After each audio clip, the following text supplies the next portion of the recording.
Welcome to the podcast. If you'd like to listen to an ad-free version of this episode and all of our episodes, then search True Crime Today Premium Plus on Apple Podcasts and press subscribe. That's our premium channel where all of our ad-free and advanced episodes live, all in one place. True Crime Today Premium Plus. Search it on Apple Podcasts and press subscribe. Even try it for 3 days free. The blood washed away, but the guilt never does. Welcome to Hidden Killers with Tony Bruschi, featuring psychotherapist and author Siobhan Scott. Well, you figured it would happen at some point. The home of Rex Heuermann and Asa Ellerup, that Long Island home that kind of stood out like a sore thumb in a very nice neighborhood. And he's an architect. It's going to be going up for sale. Asa saying it doesn't feel like home anymore. Essentially, I'm paraphrasing, and it's time for them to move on elsewhere to another property that they own. Joining me to discuss, Siobhan Scott, psychotherapist and author. Yeah, are you surprised they hung out in that home for as long as they did? Definitely, especially with the revelations about what appear to have been going on in the basement. Mm-hmm. Oh my God, a torture dungeon. It's like, let's tear it down, get out of there. I think Asa is, as we've called her, an odd duck. Mm-hmm. There's just, I get the sense there's a lot of mental health problems going on with her. There's no way I think any normal person would have stayed in the house after what we've heard so far. Yeah, I mean, there clearly has been a lot of debating in her mind of whether or not Rex was capable of these things. She's made statements essentially saying, I don't think he's physically capable of doing these things. I mean, despite all the evidence that's out there, including hairs and even her own hairs on some of the victims. But she's still, the divorce has not been settled. She's still saying that she's going to wait till the end of all this to decide what direction she's going to go in. But that could take quite a while because there's more bodies that keep coming in, more superseding indictments.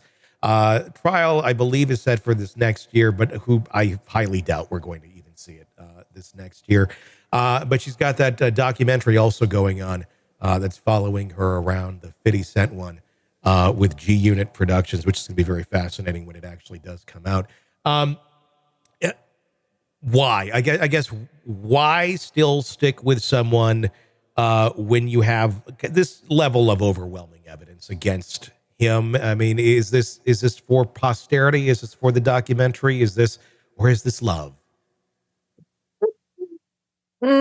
If it's love, it's a creepy kind of love, isn't it? Yes, it'd make for a great like 1970s or 80s love song where you look back years later going, talking about like creeping in on somebody's room, like Betty Mardone's Into the Night. Yeah. That's I think one of the things for me that sort of shouts out this lady isn't right. I mean, clearly, Rex appears to be guilty. To what extent we don't know, as you say, how many other bodies are out there. What other evidence is there that hasn't been discovered or disclosed yet? But I can't imagine that the two of them had any kind of a healthy, normal couple bond. Yeah. There's just so many red flags. And the fact that she's not decided yet on whether she's going to follow through with a divorce or not, that's again, there's a lot that's not right with her. I read that in a hearing in July where she attended, she had her emotional support dog with her. So again, it's just little things that kind of say there's a lot going on here that, we can say she's not quite right. Yeah. And if she was completely clueless to all this, maybe she was. I mean, I'd be shocked, but maybe she was. If you do get hit with that, I don't know that I'd be in the right mind either. I'd probably have like emotional support, like rat or something. Very true. Why do you have a rat? I don't know. It's just what I could get that day, because I mean, it's got to be mind blowing, quite literally. Where I mean, you got to be almost like skirting on the edge of losing it, trying to process that this is your reality. Yeah, I would say the emotional support dog is probably a great idea. I've got my own little guy, but I'd stay away from court. I wouldn't be sitting in there and putting myself through that. And, there's just, again, is this for the cameras? Is it for the documentary? Which, is troubling as well. Yeah. It's just, I'm sure she needed money, but it's, Yeah, I mean, it looks as if someone's profiting off of yeah, tragedy and it does. horrible behavior that happens to be your husband. What advice do you have for the realtor that's going to try and sell this place? From a psychological standpoint, I'm the realtor. Siobhan, I really need to sell this property. It's in a great neighborhood. Everyone's really nice here. The house needs some work, clearly, and we know that there's been some things that have happened in the basement. When we do the open house on Sunday and I got the chocolate cookies out there on the counter, how do I sell the house? Yeah, if ever I've seen a house that screams a tear down, this is it. This, you're going to be selling the lot. It came to mind that after the Dahmer, was arrested. I mean, they just razed that apartment building. They took did. the whole thing down, and I would be looking at that. You're just trying to sell a vacant lot. I don't know that you could even sell it that way. Maybe you could give it away. But it's the kind of thing where they say, let's put a park there, let's plant some trees, make a memorial. Nobody wants to live in that spot. It comes to mind like the BTK house in Park City, Kansas. I worked right down the road from it, and morbidly sometimes I'd go and get like lunch and drive by it, just going, oh, there the house was. And it was right there. It was like turning out of the Applebee's. There's oh my God. And it's been a vacant lot. Actually, a woman who owns one of the strip clubs in town actually bought the lot.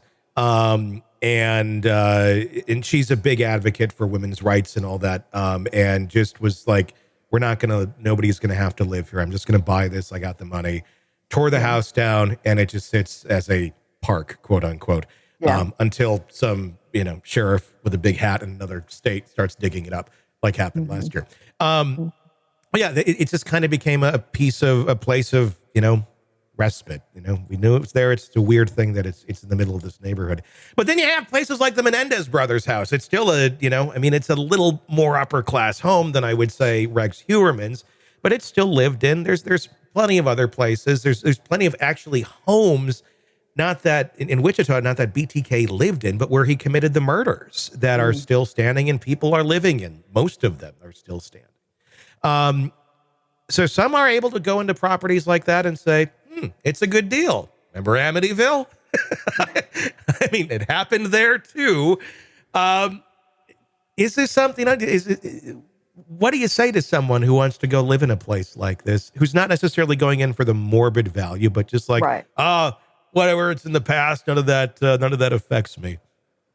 Yeah, they must not believe in ghosts, huh? They're not going to allow themselves to be haunted by it. I know in California, I don't know how many other states, that if you're selling a home, you have to sign a form disclosing whether or not someone has died in the home, because I think most people are squeamish about it. And certainly if there had been a violent crime, I don't think I could do it. It would just, Most states have that, the stigmatized property clause in there. There's even a website called diedinhouse.com, which you can go to and see if anyone has ever died on the property. Because a lot of times suicides are not listed publicly, but there would be a record of a death on a property. In case you're ever curious. Not all states are listed, though.